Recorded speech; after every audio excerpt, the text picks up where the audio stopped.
Persib di atas kertas unggul, tapi ini bisa jadi jebakan maut di Kota Padang. Walaupun nanti tanpa Matrikardi dan Putros, apakah pertahanan Persib bakal runtuh di kandang Semen Padang? Bagi Semen Padang, pertandingan ini tentu saja adalah hidup dan mati karena ini merupakan momentum mereka untuk bisa keluar dari zona degradasi. Seperti apa kira-kira laga antara Semen Padang menghadapi tamunya Persib Bandung? Ini adalah preview match ya.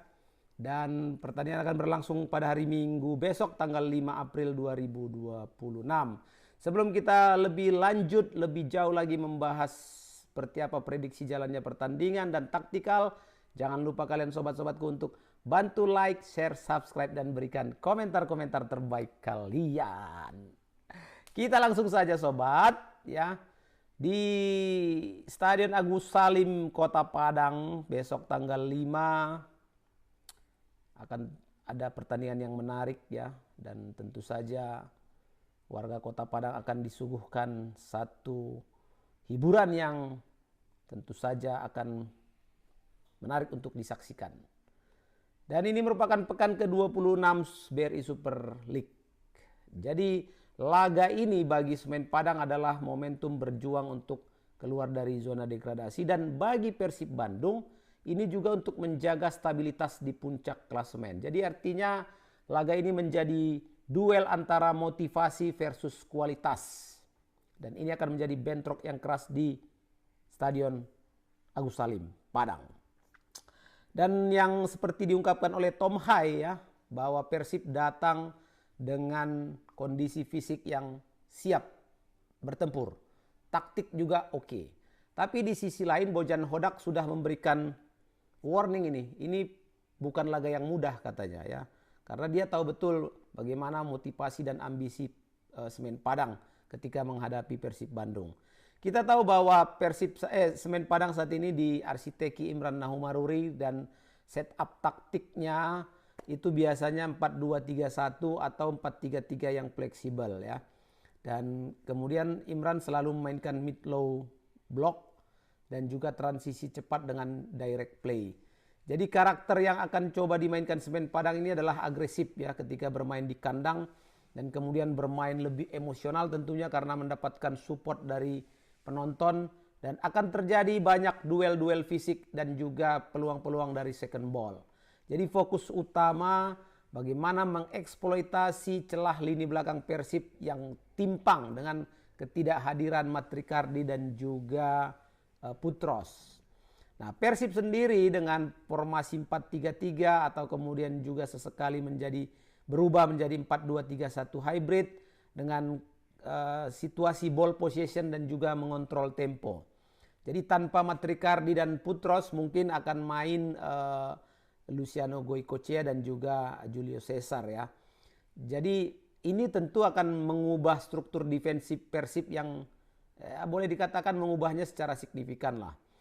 Walaupun tanpa Matrikardi, apa dampaknya kira-kira? Mungkin saja build up ya dari belakang menurun, karena kita tahu Matrikardi ini kan ball playing ya, center back, dan juga Putros ini adalah stabilizer lini belakang. Jadi kalau mereka tidak bermain, ada risiko miskomunikasi yang agak lumayan ya.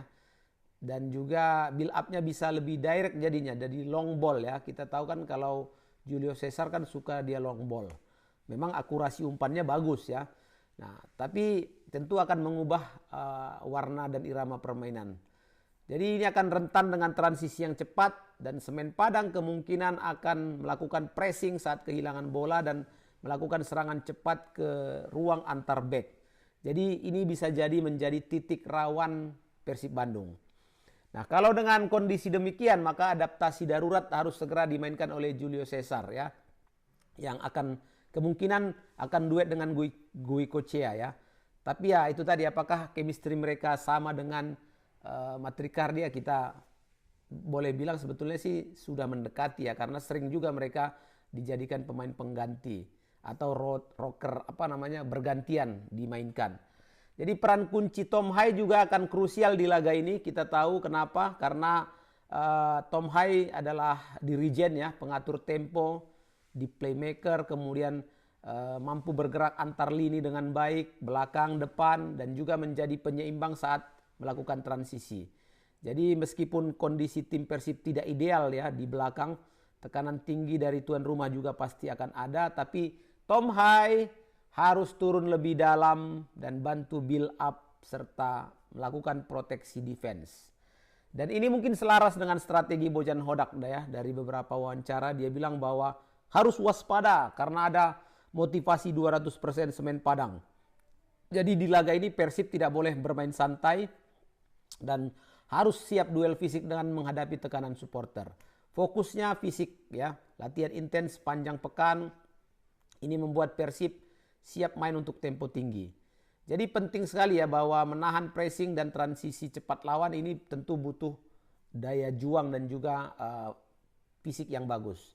Jadi kalau melihat rotasi dan kedalaman skuad, bisa saja dengan kembalinya Beckham, Eliano ini jadi tambahan energi buat Persib dan kemudian membuat Bojan punya banyak opsi di lini tengah dan juga di lini depan. Ini berarti sekaligus juga menjadi keunggulan bagi Persib. Dan tentu saja mental juara Persib ya, Hodan pasti menunjukkan ya. Dan ini harus fokus sejak menit awal dan jangan pernah beri momentum ke tuan rumah karena bagaimanapun situasi bisa berbalik cepat. Kalau analisa Papatola ya di pertandingan nanti besok tepatnya, di babak pertama Semen Padang akan start dengan agresif, memberikan tekanan sejak awal dan berharap punya peluang dan menciptakan gol cepat paling tidak 10-15 menit. Dan ini tentu saja juga senada dengan atmosfer kandang ya, supporter juga. Nah di sini Persib harus bermain lebih hati-hati dan bermain sabar ya. Biarkan saja Semen Padang masuk lebih dalam ke wilayah pertahanan Persib dan di situ Persib harus cepat untuk bisa merubah situasi. Jadi potensinya di babak pertama nanti akan ada duel keras di lini tengah ya, di midfield dan tentu akan banyak sekali nih pelanggaran-pelanggaran. Jadi babak kedua jika skornya masih imbang, ini Persib yang akan langsung menaikkan tempo permainan dan Semen Padang sepertinya bisa jadi drop staminanya. Kalau di sini kejadiannya adalah kualitas individu Persib yang akan menjadi pembeda. Jadi situasinya duel kunci ya bisa jadi Tom Hai yang akan mendapatkan pressing dari Semen Padang. Kemudian sayap-sayap Persib bisa jadi ada Sadil juga dimainkan. Ya William Barros tentunya juga kan. Ini bisa jadi menghadapi fullbacknya Semen Padang. Jadi lini belakang Persib meskipun tanpa Matrikardi dan Putros akan diuji terus oleh bola-bola direct dan counter dari Semen Padang. Jadi kemungkinan skenarionya Persib unggul penguasaan tapi kesulitan menembus low blocknya Semen Padang. Atau kemungkinan kedua Semen Padang bisa mencuri gol lewat transisi. Dan kemungkinan ketiga laga jadi terbuka di babak kedua. Kalau prediksi skor, wow. Ini memang kurang objektif nih Papatola ya. Karena Papatola pendukung Persib Bandung ya. Jadi berharap sih Persib bisa menang ya. Menang 2-0, 2-1 juga. Walaupun kemungkinan draw juga sangat besar ya. Kenapa? Karena secara kualitas pemain sebenarnya Persib tetap lebih di atas Semen Padang. Dan juga kedalaman ya. Tapi ini tadi, ini bukan laga yang mudah bagi Persib karena motivasi yang luar biasa pasti akan dimainkan oleh Semen Padang. Karena mereka punya motivasi untuk bisa keluar dari zona degradasi. Jadi kesimpulannya bagaimana Pak Patola? Pertandingan ini akan sangat menarik untuk disaksikan. Jangan lupa sobat-sobatku untuk kalian like, share, subscribe. Ini dia video preview match laga Semen Padang versus Persib Bandung. Terima kasih yang sudah menyaksikan. Assalamualaikum warahmatullahi wabarakatuh.